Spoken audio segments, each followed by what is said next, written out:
The United States is headed for a total collapse. And it's not going to be just a financial collapse. Financial collapse is a huge part of the equation, obviously, but there's much more to this picture. A nation that is socially unified and politically sound can quickly recover from a currency crisis, stock market collapse, or even the loss of a war. But when a nation is fractured ideologically, corruption at every level of government and finance, and with a culture that has become hedonistic, superficial, and self-absorbed, the chances of that nation holding together through a serious shock are very slim. In this video, we're not going to attempt to outline every possible scenario and every possible outcome. And we're not going to go into the technical details of why we're in this situation, nor am I going to try to prove the point that we are headed for a collapse. I've made a number of videos covering these topics that you should watch if you need the background. Here we're just going to focus on what comes after the collapse, however that collapse unfolds. So imagine, if you will, that we're fast forwarding to that moment in time when the US government has lost control. The banking system and the dollar have collapsed, and the people are left to choose what comes next. The specifics of how we got to this moment are blurred, and the details of the aftermath are left to the imagination. So, what will you choose? How will you rebuild? In our previous video, I put forth a challenge to tell us how you would replace the current system if you managed to topple the US government. I asked this question to illustrate a point, which is that even among those who want to see this current regime removed from power, there's no consensus as to what should come next. That's a problem, and it's a very serious problem because it means that the fall of the US government could mark the beginning of a bloody and protracted civil war as multiple factions battle for control. Now, just to give you an idea of what some of these factions could look like, let's take a look at some of the comments from that video. The idea of setting up a socialist system is very popular. This came in multiple varieties, ranging from anarcho-socialist to the socialist republic. There was also quite a few people who wanted to institute a resource-based economy.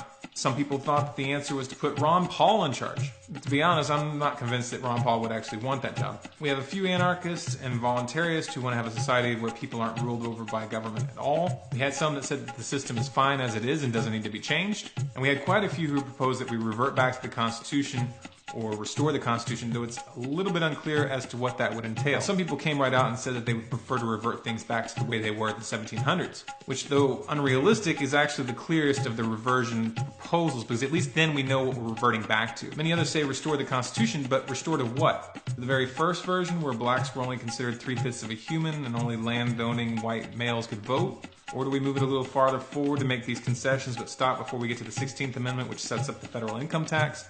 I'm not trying to answer this for you. I'm just saying that you have to be clear about what you're talking about. Now, without me taking sides on any of these issues, just take a look at these factions. Many of them are diametrically opposed and cannot be brought together in a compromise. So what would happen if these people were left to sort out what comes next while operating from our current paradigm? A paradigm in which the state uses violence to enforce its will. There's really only three possibilities. One, you all open a debate and try to convince each other which way is the right way. Good luck with that. You've had the internet for almost 20 years now and you still haven't sorted that out. I highly doubt that the conservatives are going to convert the liberals or vice versa in a post-collapse scenario, and you may not even have the benefit of the internet. Option number two, you settle this issue with violence, and whoever has the most guns and ammo and is the best organized crushes all the opposition. This is how these situations are traditionally handled, and it's the most probable outcome if we don't work to change the paradigm we're operating from. Or option number three, we take an alternate path where people group together according to the way that they want to live and they allow others to do the same. It should be obvious that option number three is the only sane and moral option.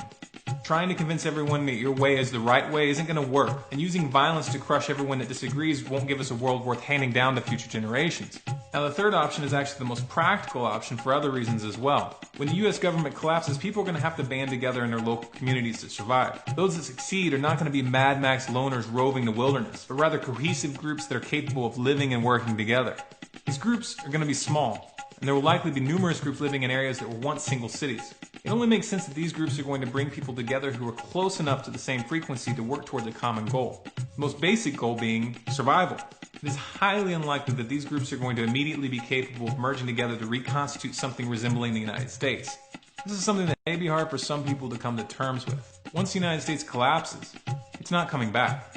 What we're looking at is something akin to the collapse of the Roman Empire, which crumbled into many pieces, which then began to develop their own cultures and languages over time. What did the Roman Empire become? It became Spain, France, Italy. Even Germany and England were once part of the Roman Empire. Now, you can make the argument that the European Union is currently regrouping the Roman Empire. However, it should be obvious that the Roman Empire never came back in the form that it had before. Now, here's where the non-aggression principle comes in. There is no way that we're all going to come to an agreement as to how we want to live. But that's okay. as long as we can agree to at least not use violence to impose our way of life onto others. There's absolutely no reason that one community couldn't build a resource-based economy right next to an anarcho-capitalist community, or have an anarcho-socialist community right next to a constitutional community. As long as we don't initiate violence to get our way, there's no reason that these contradictory systems couldn't coexist. The non-aggression principle is really a very, very simple idea. And that's a good thing, because the simpler an idea is, the better chance it has of being adapted by people with very different ideologies. Could a constitutionalist abide by the non-aggression principle? Of course they could. Could an anarcho-socialist abide by the non-aggression principle? Again, of course you could. Now, on the other hand, if you come from an ideology that does insist that you have the right to initiate violence against non-violent people to get them to do what you want, then yes, we have a problem. And that's why I keep bringing it back to this concept. The non-aggression principle is the only way that communities of humans can live together without becoming totalitarian. Now, if the non-aggression principle is agreed upon between the communities, then those communities can grow into federations which exchange resources and provide for common defense. You can think of these like states in our current system, except that member groups would be much smaller, much more autonomous, and there would be no central power like the federal government imposing its will over the group. If you organize like this, then you wouldn't need to come up with a single right way to live. We could each choose how we want to live and let others choose what they want. If the community down the road wants to try out socialism, then great, have at it, as long as they don't try to push it on their neighbors. If you really think about it, this is the only sane way to organize when a population is culturally divided.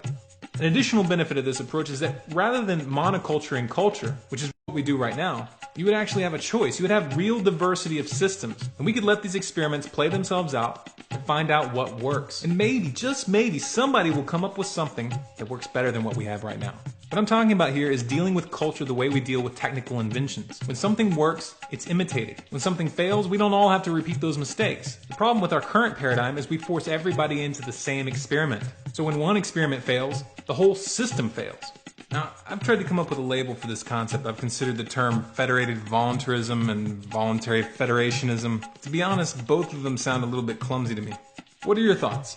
How would you rebuild? My challenge to you is to answer in a video response, but with one condition. You have to answer the question of how you would deal with people who don't want to go down the same path. Would you use violence to force those people to comply? Would you create a system of law enforcement to have others carry out that violence for you? Be honest here. Don't skirt around the question. Bonus points if you can come up with a better name than voluntary federationism or federated voluntarism. If you want more content like this, be sure to subscribe to this channel, Storm Clouds Gathering on YouTube.